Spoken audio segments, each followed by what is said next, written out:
waray ako, maiha na. Balitaw waray ako. May mga maaram nga mga supporters ko na nagwawaray ako. Kay damo manliwat ako ng mga friends and supporters din nga mga waray talaga. Pero kay mas damo ka mga nasyak nga maaram ngayon ako magwaray. O, nagwawaray ako. So yan na, karuyag ko liwat magimuhan mga contents nga waray. Kay damo nga yan na iyo active sa social media nganin sobra ka mo ka-supportive. Ngan kare ko gihapon ipasabot ta iba nga anwaray nganin ng Bisaya kay magkaiba. Kaya ni ba nasa ring man?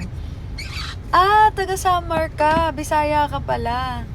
Dahil diri kami Bisaya kay waray kami. Pero maaram gyapon ako magbisaya kay damo man akon mga sangkay nga Bisaya. Pero diri kami Bisaya, waray kami. 'Di ba? Magkaibaan waray nganin an Bisaya. So, ibabalandratan aton ko an bandera no. Ipapakita ta na dinhi ha Pilipinas may adangayan waray nga dialect. Maaraman ka mo pag waray kay diri na paperde. Sa ring manera basta ko no waray mag-isog. Diri ra maaram kay pati marasag yapon kita.